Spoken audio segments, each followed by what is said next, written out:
Today I'm going to teach you about academic registers and your audience.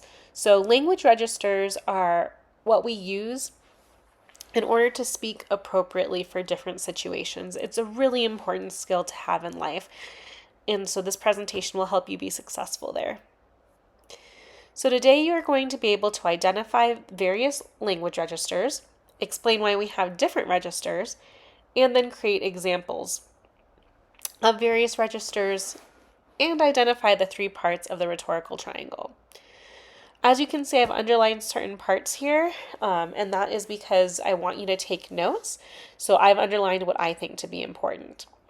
Language register is the level of formality with which you speak, and different situations and people call for different registers. It's based on Juice's 1967 definitions.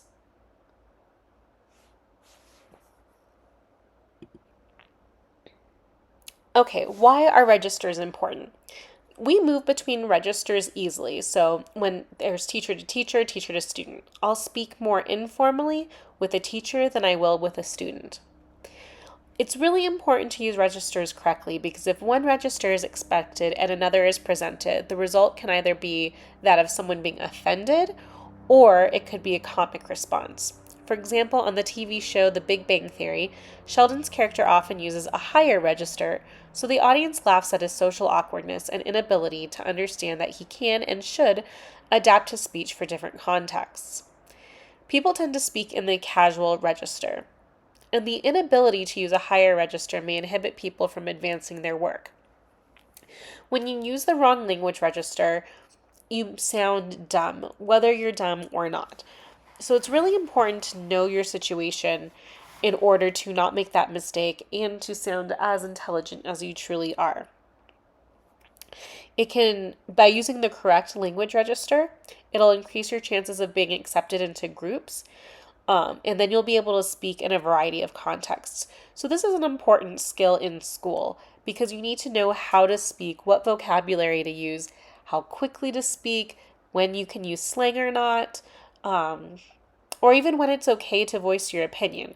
Language registers help you assess that situation to get what you want. So the first register is the frozen or static register.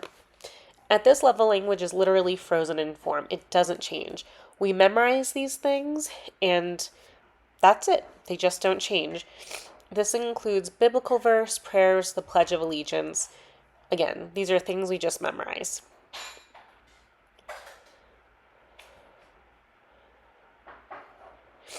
So, if we were going to use the frozen register to greet a friend or ask your parents for something, it would be really hard to do. So, if we were going to ask our parents for dessert and we were to use the Pledge of Allegiance, for instance, it would be really funny. It would sound something like, I pledge allegiance to my parents if you only get me dessert. And to the best parents from which I came, one ice cream sundae with mint chip ice cream, all with a cherry on top. Like, it just sounds kind of like sing-songy and weird. So that's why we don't use the frozen register to ask for things. The next register is the formal register, which is the essay register. And I'm going to give you guys more information about what is involved in the essay register later in this presentation. It's impersonal. You always speak in complete sentences, or you use complete sentences. You don't use slang. You use technical or academic vocabulary, and you don't use contractions. So this is used for academic and scientific publishing. And that's why when students write essays, a lot of times there are issues with this register because we don't speak in it and we don't use it very often, and so it can sound clunky and weird and not like our own voices. So it's really tricky when a teacher says use your voice in an essay, but you have to do that in this formal register. So that it is an art in order to figure out how to use the formal register while maintaining your voice. Again, if we were to practice using the formal register, to do certain things, it would sound weird if it's in the wrong context. And I think these practices are sort of fun if you ever want to try them with a partner, which if I were in class today, that's what we would be doing. But if you wanted to ask someone to go on a date using the formal register, I'll pick Mr. Darcy because he's more formal in general. But I would say something like, Mr. Darcy, we have been friends. Well, actually, I couldn't use the word we because that's a personal pronoun. Mr. Darcy, it would do. Wow, how would I do this without using a personal pronoun? Um, Dear Mr. Darcy, for a while our friendship has been growing. I guess I have to use a personal pronoun. And it would be my greatest pleasure if we could go on a date together. Please reply. Yours sincerely, blah, blah, blah. It's really difficult to do this. Okay, the consultative register. This is what we use with experts, doctors, lawyers, teachers, professors. This is the formal conversational register. So you don't use slang or curse words, also because chances are I don't understand what your slang or curse words are. I mean, I know some of them, but if you try me one day, there's a lot that I don't know. And so this is why you use last names and titles with professors, teachers, and doctors. You say Dr. so and so and Mr. and Mrs. so and so, and that's to show respect. If you were to practice using the consultative register to ask a teacher for an extension, you would say something along the lines of, Mr. so and so, unfortunately, I do not have my essay done in time. Could I please have an extension? And so notice how I use the teacher's last name, which is so creative. Okay, the casual register. This is conversational. You use it with your friends. Words are general. You can use slang and colloquialisms. This is what you guys use all the time. In fact, I'm speaking in the casual register now because that's kind of the person I am.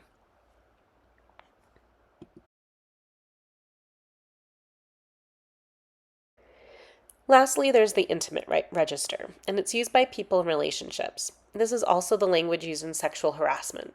So don't use this register in public because it can rub people the wrong way. An innocuous or easy way of using it is finishing each other's sentences. But as I said, we try not to use this in public because it's really awkward and puts people in a bad situation. So how do you know when to use each register? If we look at this advertisement, we have to ask, is it persuasive? Why? Who is the audience? What year do you think it is from? And besides Coke, what is it selling? Because advertisements are always selling something besides their actual product. So if we look at the art style, it looks like it's from the 1950s. We can also tell by the way of her haircut and her dress. It looks like they're at a fair, which you can see in the background, and she's holding a stuffed animal. She looks to be Caucasian or white, and the hand of the man she's holding is probably also white. And so it's saying, come on, let's have a Coke. It's not only selling a Coca-Cola product here, but it's something you do at festivals. And if you're a white man who is straight, you probably want, at least in this time period, a white woman who is kind of infantilized by holding a stuffed animal and needs to be needed by you and subservient to you, because that was kind of the culture of the United States in that time period. And so if that kind of woman appeals to you, then it would be persuasive. It might also persuade you if you simply like going to fairs. And I know all of that sounds like not politically correct right now, but the 1950s were not a politically correct era. So the audience is probably people who go to festivals or fairs. Yeah. We can see that this is a Diet Coke advertisement that is from probably 2010 or later, and it's Taylor Swift, and she's a big deal. And the fact that she's using champagne glasses for her Diet Coke, and you can look at the colors of the advertisement. She's wearing red, Coke is red, Taylor Swift is red, but the rest, except for the Coca-Cola, which is kind of a brown, everything else is in a grayscale. So it definitely brings our focus to her dress, to the Coke, both the wording and the pouring. And it's showing that it can be a drink for formal occasions. And if Taylor Swift can drink it for formal occasions or special occasions, you can too. So the audience are probably Taylor Swift fans, possibly millennials or teenagers, and it's persuasive if you like her that she has this ethos, which we'll be talking about later. And so that actually gets to Aristotle's rhetorical triangle. Aristotle is a famous rhetorician who lived about 1,000 years ago, and he argued that there were three main aspects of persuasion. One is logos, which is the message or the purpose of the argument, and that is the facts and ideas and organization of an argument. Pathos, which is how is the audience feeling? So pathos connects to audience. How do these words, how does the organization, how do these testimonials make the audience feel? Because sometimes people are persuaded by emotion. And lastly, we have ethos, which is the author's credibility. Why should we believe what this author is saying? Why is this author credible? What expertise do they have? Okay, why should we listen to them and believe them? So to persuade people, you can use one or all three of those aspects in order to be persuasive. And you can see that with these arrows, all three of them work together in order to be persuasive.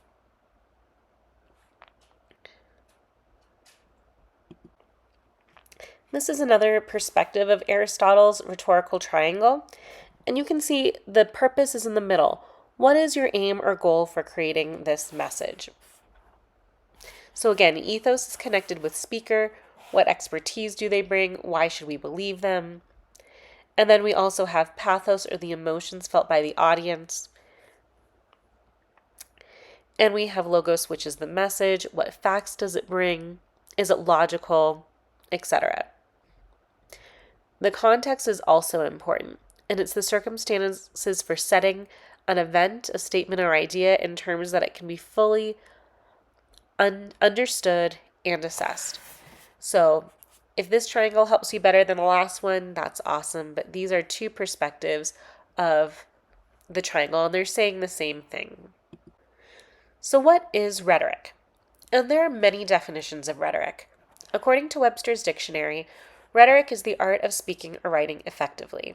According to Aristotle, and he's the rhetorician that my classes study the most, who lived over 2,000 years ago, rhetoric is the ability in each particular case to see the available means of persuasion. According to Quintilian, again who lived over 2,000 years ago, rhetoric is the art of speaking well. And according to Kenneth Burke, who was in the 20th century, the basic function of rhetoric is the use of words by human agents to form attitudes or to induce actions in other human agents. Whenever I read that, I'm like, dude, so much jargon. What are you really saying? And he's basically saying humans use words so other people change their attitudes or actions based on those words. My definition of rhetoric is that it's the art of manipulation, if I'm going dark humor, or simply the art of persuasion. Logos. I think logos is the Logos. I think logos is the easiest to start with because it's the most straightforward. It is the logical appeal. What are the facts of the text? How is it organized? How does it support a claim? What are the statistics? So it includes examples and precedents, authorities, and testimony. And testimony can also be in pathos. And so it's just the easiest thing to look for first. Pathos is second, and this is the emotional appeal. How does the audience or reader feel when they are encountering this text or speech? How are you persuading the audience through values and emotions? So you can do this with language choice. You can choose the appropriate register, the word choice, and the details. It's one thing to say that there was a Black Death or bubonic plague and that sucked. Or you can describe the smell and the look of it, and it's really gross. And so that can change the emotion and make it a lot more real for people. Human stories also evoke emotion and can use a lot of persuasion. So that's why a lot of politicians will use human stories.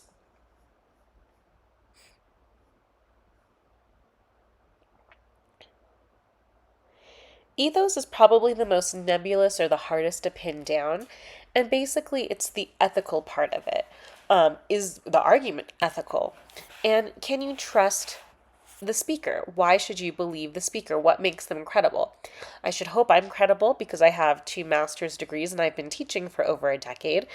So those are elements that establish my credibility. Also, the research I do. And I think it also is helpful when teachers say, I don't know, because then you know we don't know everything, and it's hard to admit that you don't know everything. But a truly wise person can admit it.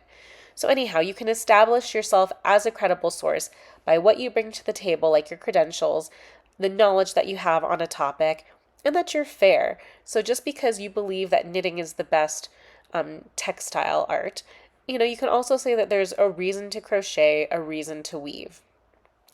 Audience is also really important. You have to know who you're trying to persuade if you know who your audience is.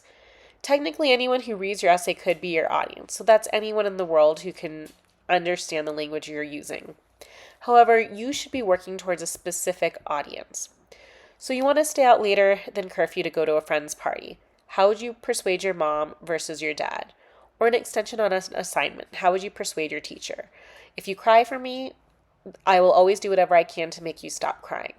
But you don't have to. You can simply say, like, hey, Miss Stevens, can I please have an extension? And I'll say yes. Other teachers need more persuasion.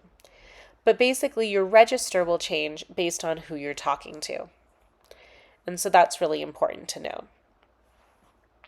And I'm sure all of you guys have used a different persuasive technique with one parent or another to try to get what you want.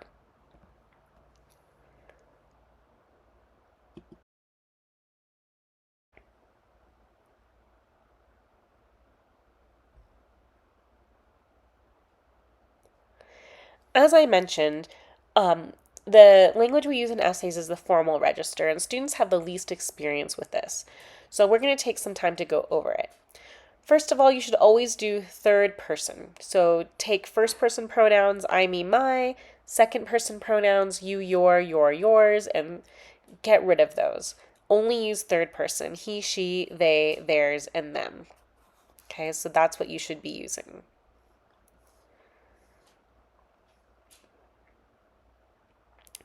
If you see these pronouns in your essay, delete them. You can actually go ahead and use your word processor to find them and change them.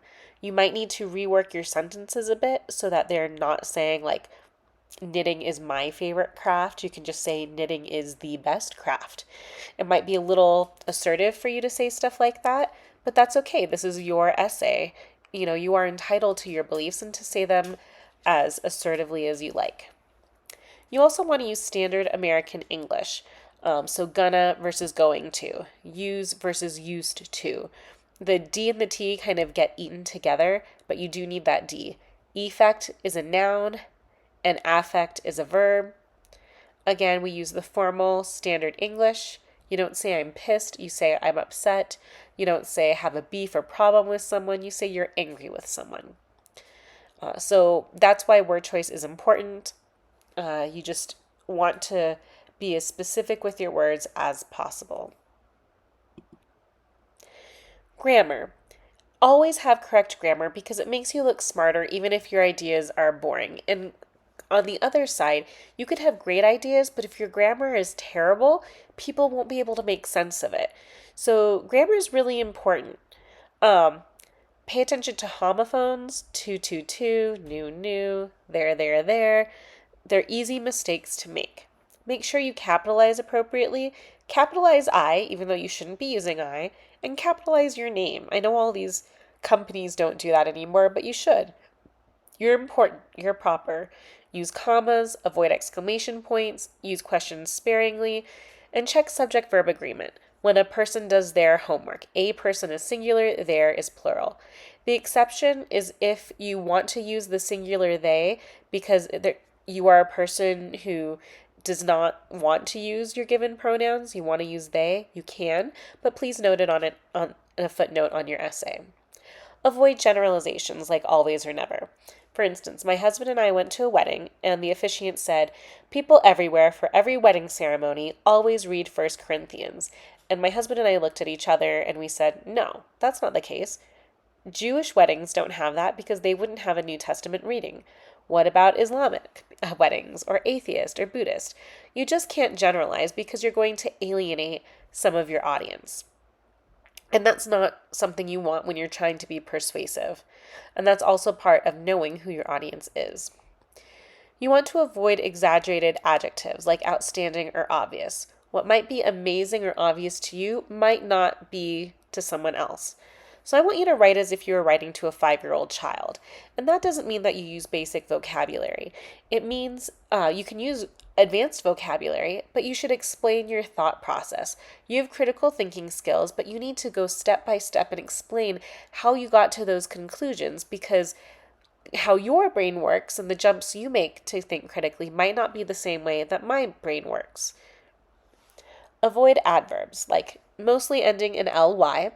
Sometimes these words are okay, but sometimes they're just filler words.